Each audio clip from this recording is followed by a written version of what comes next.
Good afternoon, everybody, and welcome back to the Grief Process. So, we're going to talk about a couple of points today on time ministry. So, the first point that I'm going to kind of talk about today is what kind of books or coping skills should I use to help me live a productive life? I recommend a couple of books to, I want to say Friday, I think, or yesterday. I talked about the good grief. I talked about healing of a lost mother. It's okay to not be okay. I'm going to actually share a few of these books on the platform today once I get through with this webinar. This is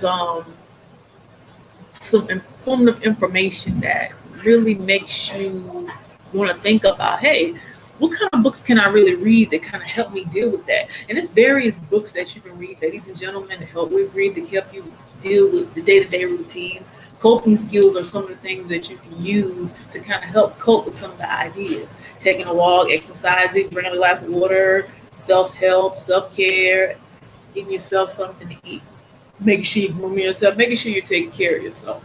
These these things will make you understand more on how to do with this. And this new life that you are forseeking right now is going to be a complete opposite change, ladies and gentlemen. It's not going to always be what it used to be. It's a new life and it's different. And you're going to have your up and down roller coaster moments. It's not going to be, oh, okay, I'm going to be good. I've finally made to the milestone. No, it's an ongoing battle for the rest of your life. And you have to understand these things, ladies and gentlemen.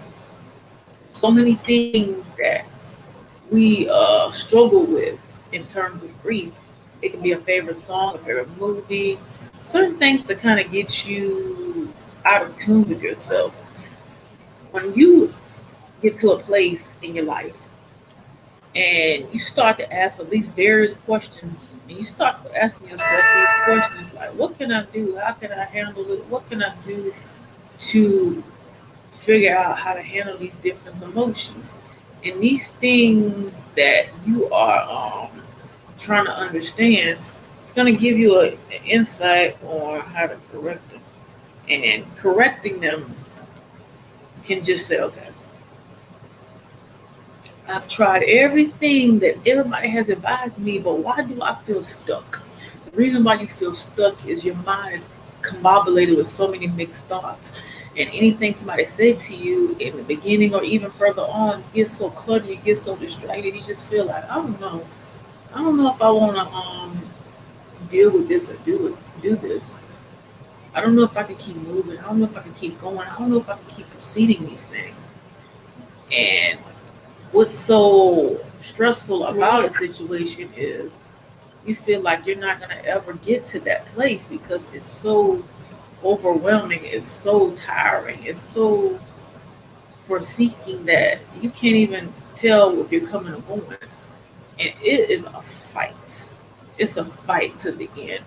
And with your anger and your depression and your health attack, you have to figure out what is the best method for you to get your life back in track.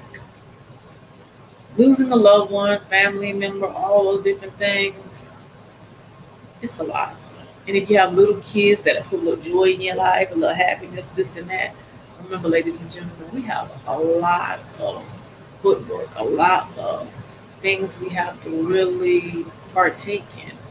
And when we look at everything, ladies and gentlemen, we begin to understand that we have to take these chances and figure out what we should do. Being in a comfort zone is your choice. Being sheltered is your choice.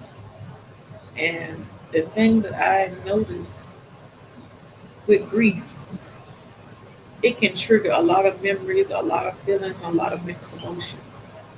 And the pain that you feel is ongoing battle. It may get to a place where you can kind of stop it at a pause. But at the end of the day, you really have to figure out, like, what can I do to correct this? What can I do to fix this? There's something I need to do in order for me to get it together. And with grief, It's questions and answers, and discovering and understanding, and all these different factors. It's a lot. And with the books, it's basically giving you life teaching skills. And with coping skills, is giving you new things that you never thought about using in your own life to help you to have a productive life. Okay? So the next presentation slide talks about the grief process. Why do I feel so alone? At times you may feel alone, it's because people are living their lives, and I've talked about this, and people are busy doing their daily routines. And these things start to come to surface is because you feel as if nobody understands, nobody wants to listen, nobody wants to comprehend. It's just like you're in a big bubble or in a place. And you know what's so amazing about God? He will send somebody for you to remind you how amazing and great you are. And he will show you that even though through your storms and your trials and tribulations, he will still bring someone to put a little joy in your life and to remind you that you are loved and you are appreciated. So you're not alone. There's people out there willing and ready to love on you and give you the absolute support that you need. And when you start to laugh and joke and have fun, you begin to realize that, hey, I do have somebody. And that somebody really cares about me. And that is the best feeling that anybody can ever have. And you know, some people don't have that because they haven't had nobody to get them and grab them and say, hey, you are loved, you are appreciated. I love you and I adore you and I appreciate you.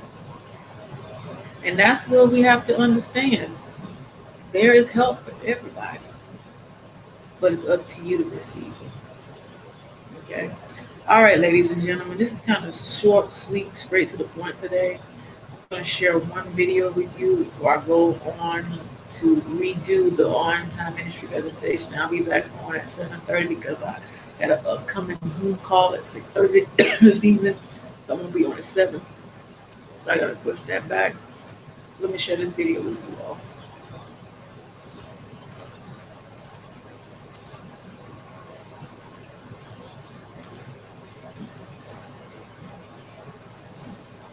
Psych2Go is a digital media organization that raises mental health awareness by presenting psychological topics in a digestible and relatable manner. Please share our content with those who need it. It's a great way to show your support to us as well. Most people know the common 5 to 7 stages of grief: shock, denial, anger, bargaining, depression, testing, and acceptance. Everyone experiences these stages in entirely different ways.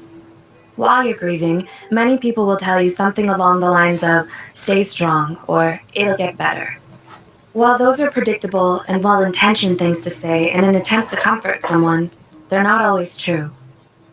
When I was younger, I experienced more than my fair share of grief. And after years of reflection, I've come to understand that there is more to grieving than most people realize.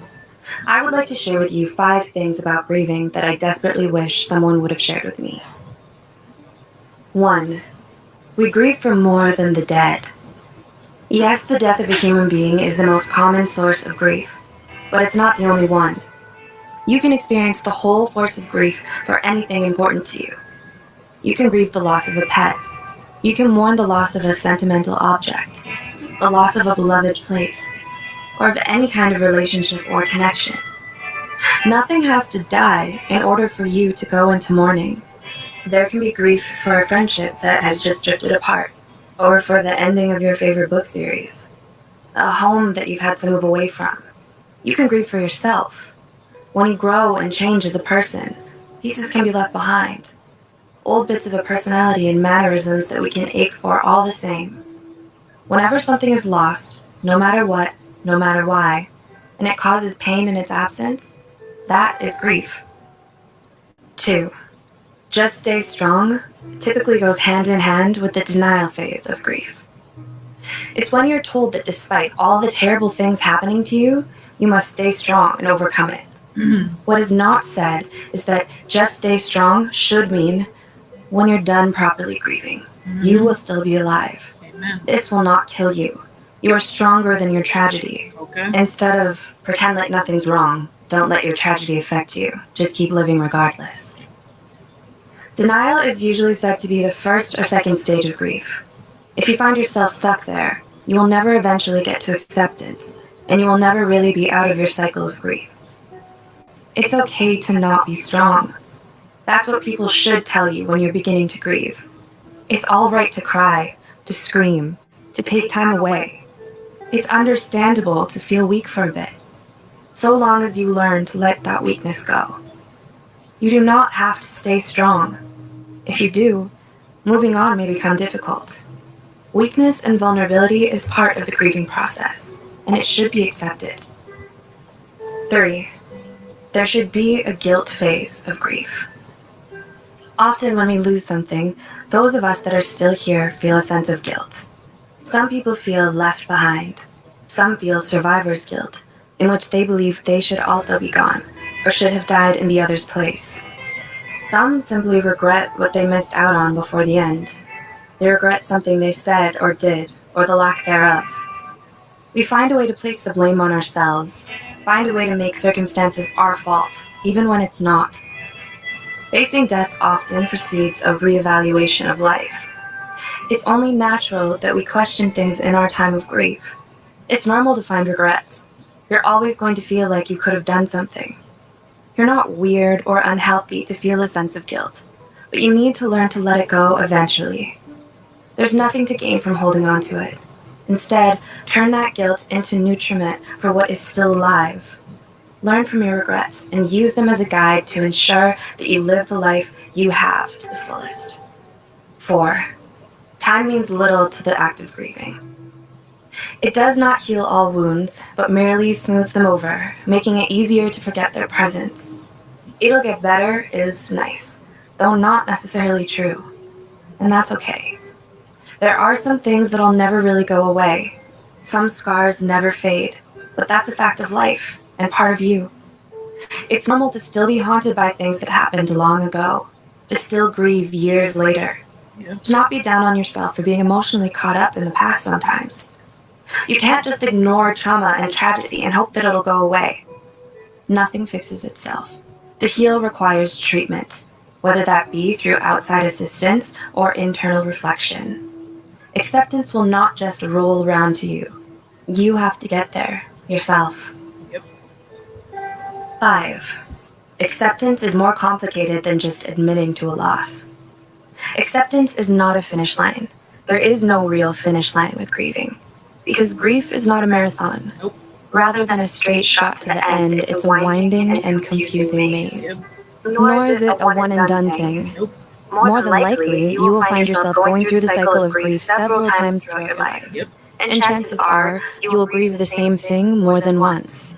You can regress, and that's perfectly okay.